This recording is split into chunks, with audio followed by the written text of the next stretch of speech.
Worried about the cello. What happened with the cello? When I kicked it? Oh yeah. He says not worried about it. He's like, come on, this is the cello we're talking about. That was on purpose. I missed that. Yeah. Well, it's got that, whatever, that spear out of the bottom of it. It's a cumbersome instrument. We've had so much fun on stage. We've had so much fun with all of you, like through the years playing, and we have lost ourselves in it so many times. It's just incredible. There's been a lot of mishaps along the way, and we're very grateful for them. Yeah, they're really the question is like which things are mishaps and which are which things are beneficial to the show. Like I don't know which are which. Yeah, which mishap? Us stepping on stage without a set list. That was the first mishap. When you're driving around in your car, what music are you listening to? Goose. I have not listened to Goose in my car. I did go see him in concert the other night, but I have not listened to him in my car yet. It was great. They were great live. Where'd you go see Goose? Well, I saw him at PNC Pavilion in Charlotte like a week ago. You went to 2 shows? I did, man. By yourself? No, I went with Joel and Trevor and I. Yeah, Goose was awesome. It's always a. Of course, I went and saw Willie and Dylan without telling. Yes, it was this guy was like, man, I saw Dylan last night. I was like, what? Yeah, Goose was really good. It's amazing watching jam bands that they can do more like I guess concise like lyric-based songs, but like jam bands, it's really interesting. I like watching anything like when I lived in New York, I would go see jazz a lot because I really love watching music that is really that works mysteriously to me. Like I don't know why it works, or it's just so different than what I have naturally presented or what I'm naturally drawn to for making. Like I don't the space that like a band like Goose creates. I don't really know that space. I know it as someone who appreciates watching it, but like vamping on one chord for 4 or 5 minutes and just sort of exploring that. My way. If I was doing that, I'd be sitting there thinking. I'm boring everyone in this room, and I don't know if I would be or not. I probably would be. I probably would not be. It would probably not be as exciting as when Goose does it, but it's awesome. That kind of exploration in the moment, improvisation. But in the car, I listen to a lot of Homeboy Sandman. I listen to a lot of like positive hip hop. I listen to a lot of stuff. I don't know. The older I get, the more like I'm just listening to somebody talk, and I listen to a lot of Garrison Keillor. Yeah.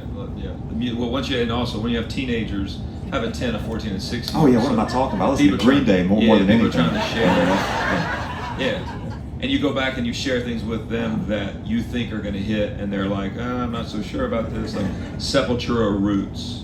This record for me was huge. So sharing that with the kids, and there's brothers in that band, and our kids all play music, and they start. You start identifying. I got a text that a singer from a band called Buzz Up, and so when we were coming up, like these bands in the South that were just like really heavy, we were really into this, and it was we wanted to be that. We were learning who we were, and we needed some help from other people. Seth talking about like the jam thing. We would go to shows. They were an hour and 10 minutes long. They were 3-minute songs. They were fast. They were furious. That was it. There was no jamming. Like the jamming, there was a lead sometimes, but coming out of the 90s and the early 2000s, like lead was more like a riff and then get on with it. And the punk rock world or the hard rock, hardcore metal, it was kind of like, I know that Metallica would jam long, but we just didn't see it that way. We thought, tell the story, get out, next song. But people we worked with saw something different in us. Not that we're a jam band, but they saw that element in us. Paul, our booking agent right here, I think he saw in us and has helped guide us towards, Paul doesn't make all these decisions, but Paul definitely said, hey, this will work here. You guys will work here. And we found ourselves identifying in that world, after the fact. We didn't, it was confusing to us in the beginning. But what a lovely surprise. A nice surprise, yeah. Like 2-hour sets to us, like for what we went to see and what we were interested in years ago, never made sense. now it does as an experience to go into and take a journey and try to find that spot in the show where that magic happens. It almost always happens. It's been a long time since it doesn't happen in the show for us. It was funny though, when I read that question, I thought about myself in the car alone. But yeah, like the vast majority of the time it's with Isaac. So I'm listening to Green Day, Ozzy Osbourne or Black Sabbath, Billy Joel, and John Denver. That's it. All the time. Those four, all the time. The kids now don't have any judgment on Genre or bias. like, They have no genre bias. Yeah, like so we came up, it's Nirvana, so you couldn't like Creed. But our kids will listen to something, they're like, I love this song, and they'll play it, and you're like, oh God, that's Creed, and it's like they help you see that it's great.